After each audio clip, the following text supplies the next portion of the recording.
sitting here trying to figure out what to say and how to say it, and even if I should be saying it. But I'm not okay right now. Not okay in the slightest. I don't want to ramble in this video at all, and I don't want to just talk. But I felt like, this community on here is the only people that I can really freaking talk to right now. I've been struggling a lot lately with my abandonment issues, my complex trauma, the attachment issues, whatever you want to call it. I think technically for me, it would be called developmental trauma disorder. Regardless, it's been a big thing. For the month of July, it's now August, but it's caused in the past and now a lot of problems in my relationships, whether that's platonic or romantic, and it sucks ass. Mostly because even things that aren't my fault or things that aren't anybody's fault, but regardless, what am I trying to say here? I think I'm feeling a lot of shame around myself, and a lot of hurt and shame and anger towards myself, because I feel as though if I didn't have the developmental trauma disorder, if I didn't have ADHD, if I didn't have bipolar disorder, if I didn't have anxiety, if I didn't have all of these issues, then clearly my life would be much better. But my life, as it revolves around other people, or how I interact with other people, or other people leaving me, or just any argumentation, any type of problems that I have with other people, no matter what they are, I feel as though if I didn't have these things, these problems wouldn't exist. Essentially, at the end of the day, it's my fault. And while I know that's not true for all issues, it's true for a lot of them, no matter what anyone says. It's like, yes, I can't help that I have these. Yes, there's people in my life where they'll stay no matter what because of these things. But the reality is also that I have some serious issues that some people don't know how to deal with, don't want to deal with, or just can't deal with. I don't know. If you follow me regularly, then you know a lot of my past videos have been about relationships, not necessarily romantic, but friendships. And specifically, I have a friend, or at least I had a friend, where we were working, and we were having a lot of different issues as it relates to, my boundaries and my triggers and their behaviors and my behaviors. And I think for the past 2 months, I've been deciphering and trying to figure out the differences between, this is complicated to say. What I'm trying to say is that my triggers are my own, and I don't blame anybody for triggering me. And I don't think that people should walk on eggshells around me, and I definitely don't think people should change their lives for me. Everybody should live their life based on how they want to live their life. My triggers are my own responsibility, and I get that. So with this frantic question, it was always whether or not are they doing something that's actually messed up, or actually that's not okay regardless of any of my issues. Are you just being a fuck? Or am I freaking out? Am I being hypervigilant? Am I the one that needs to look at my behavior? And the way that happened, it looks like a lot of different things, but you can look at my earlier videos if you're super interested to know the details on that. Just to kind of summarize it and give you some context, throughout my therapy, which has helped a lot with all of these issues, I've learned that people don't try to be malicious to you intentionally. And if you have a problem with something, you should just say it. And most times people are really willing to just change that slight behavior, because oftentimes people who are dealing with the issues like me, or have issues like me, the problems that we see as problems are really minuscule to the other person, really, really small. So that also, I guess, brings into another point that I was battling or trying to decipher what I was working through and what are the things that I should bring up to this person, because while they are small, I don't want to also nitpick at every single little thing somebody's doing.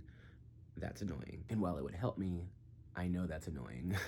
And it causes people to walk on eggshells. It's also part of my job to, I can't live my life like this forever. I can't live with accommodations. Not everybody's gonna give me accommodations. Not everybody I meet is gonna understand them. But as a friend, or any of my friends, or as this person being my friend, I try to explain it to them in the sense that I'm gonna meet you halfway and tell you the things that are bothering me, tell you the things that are giving me anxiety, tell you the things that are triggering me, quote unquote. Or I'm gonna ask you questions that like might sound ridiculous, or like, are you mad at me? Or like, did you feel some type of way here? Whatever it is, I'm going to tell you, but to ask you, I'm gonna bring them up. And that's sort of me meeting you halfway, because if I don't, I'll start to act like passive aggressive, I'll act angry, I'll act disproportionately, or my emotions will be disproportionate to whatever behavior I perceived them doing or they did. About like 2 weeks ago, I realized, or I came to find out, that a lot of the behaviors that they were doing, a lot of the actions and things that they were saying weren't necessarily triggering just for me, but they were just not like right for anybody, or they just were not okay for any type of relationship.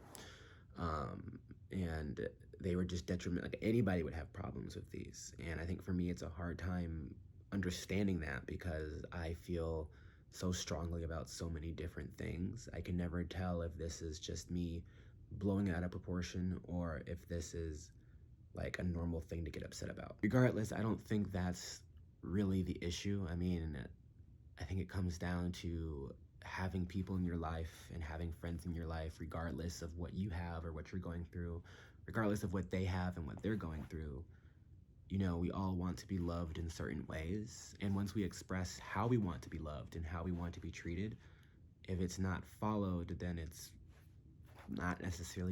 doesn't necessarily make that person who's not following, how you want to be loved, a terrible, evil person. It just simply means that y'all aren't compatible in whatever ways. Like, it doesn't have to be romantic, but you're just not compatible. And I have an extremely hard time with that, obviously, because I have attachment issues and abandonment issues and everything around that, specifically from my childhood trauma that is now still existing, annoyingly. So about 2 weeks ago, when we just continued to have the same problems every weekend, every week, we were arguing all the time. It just was not, I felt as though they were not meeting me halfway, and they weren't listening, and I just couldn't take it, essentially. And I told them that, well, I didn't tell them this, but I can't remember exactly how it came about, but I was like, I need to take a step backwards. I need to take some time.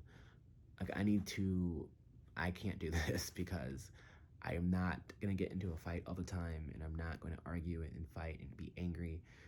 And like, it felt like I was pulling teeth to make things work. But at the same time, I'm also not, like, I can't make you change your life, and you shouldn't have to, not for me, not for anybody. You live your life, even if I don't agree with it, you live your life how you wanna live your life. But the bottom line is that at the end of the day, I am the person that's going home, the person that's feeling disproportionately upset, and it's not their fault, but I still am left feeling that way. I still feel the deep shame, as though this is all my fault, because it is. Most times I don't ignore that comment, and those feelings have gotten so severe where it's like, no one's ever gonna care about you, no one's ever gonna love you, like, you're never gonna have any good relationships, you're too much, you're a burden. That comes up a lot, and that's how I'm feeling right now. I'm feeling like I'm just the biggest burden. And then thoughts of like self-harm and like just hurting myself, like I'm angry at myself. And that's what also comes up. When in reality, it's not just anger, it's sadness that I feel as though I don't have anybody there. So a lot of sadness, a lot of anger, a lot of shame, and they're all like very, very intense. Like, you can't tell on camera, but like, I'm shaking right now, and I'm thinking in my mind right now, I don't know how I'm gonna get through the next day. I don't know how I'm gonna get through tonight because it is nearly 3 o'clock in the morning, but I can't sleep, and I'm not in crisis at all. Maybe close to it, but I actually feel a lot better having talked this out a little bit. I'm just not okay. I'm not okay. In case I lost y'all a little bit there with my context, the reason why I feel this way, or not necessarily, I'm not faulting anybody, but what sparked how I'm feeling right now is the same thing that's happened 1,000 times. And that yesterday I expressed that we had a lot of things I wanted to talk about, a lot of things that were unresolved, a lot of things that I needed to get off my chest, and I wanted to understand how they felt about for us to move forward in this relationship or this friendship, because clearly I opened up the line of communication, but all my thoughts and feelings from the past were still there. And I know that's my stuff and my fault, but I also don't want to be passive aggressive and mean and nasty if they have no idea why I'm being like that way. It's not fair. Once again, though, the day is now over, way over. It's like 2 days later, and we never had that conversation. They never brought it, and we never had that conversation. They often say, like, we can talk the next day, and then we never do talk the next day. And then they act like as though there is no conversation to be had, like we have not talked these things out. And that's very triggering to me for a lot of different reasons. But essentially, I'm not going to say promises, but I'm not very good with just ignoring things and then acting like they didn't happen. Additionally, they're often saying, like, let's talk about it, or do you want to talk about what's going on with you? They say, let's talk about it, and they either just actively don't listen, they're on their phone when I'm trying to talk about actual serious things, or they're responding super slow during a very serious conversation. Serious in the sense that, like, I'm putting my faith in them to pay attention and be like my friend in the moment, and it's not, like, again, their responsibility, but it hits home when I've brought up to them, like, hey, we're having a serious conversation right now. Do you have to be on your phone? Or like, hey, could you, like, respond a little bit faster? Like, don't wait 30-40 minutes when I'm talking to you about self-harm or whatever it might be. It's me expressing to them how I want to be loved, quote unquote, or treated. And I've said this over and over again. Because that wasn't being followed, I needed to figure out how I can continue and engage, or I need to find other outlets, other people to speak to, even though the only person I want to talk to these things about is this person. So I know I said I wasn't going to ramble, and I've been rambling, and that's just because my head is blah. But essentially today, I texted them saying, could you please not say you're available to talk? Don't ask if I'm okay, because I've been telling you for like the past 3 weeks, I'm not okay, I'm not doing okay. And you just asking if I'm okay, and then asking me why I'm not okay. And in the tone that you're asking as though, like, you have no idea. It's like, I've been trying to tell you this, number one. And number two, I've basically told you a lot of information. We just haven't had any conversations, and you've been saying you're available when you haven't been available, like physically or emotionally or whatever it is. So I told them, I don't know if I can do this anymore. Like I said, I did preface it by saying my emotions are heightened, so maybe this will change, but I can't continue down this path. And I said that in all seriousness. I probably shouldn't have texted it at all. I probably should have just did what I did before and just fell back.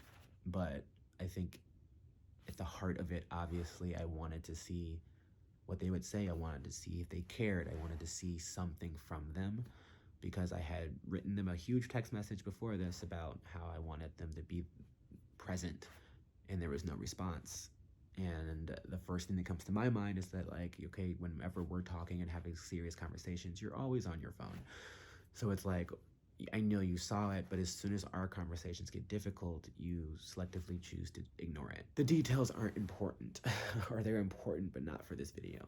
In response to me saying, I don't know if I can do this anymore, I need to take a step back. Like, I don't know what to do to make this work. They, said, I don't understand, but I'll try. I don't understand, but I'll try to respect your wishes. I love you. And I'm like, okay, this is definitely not love, considering that, you've not been listening to me. You've like done some things that are just not okay for any relationship and then made it seem as though like they are okay, or have forgotten about them, or have said that you just haven't done those things. But the fact that they say I don't understand, it's like I can literally scroll up in the text messages, screenshot them, and then send them back and be like, why don't you understand why I can't do this?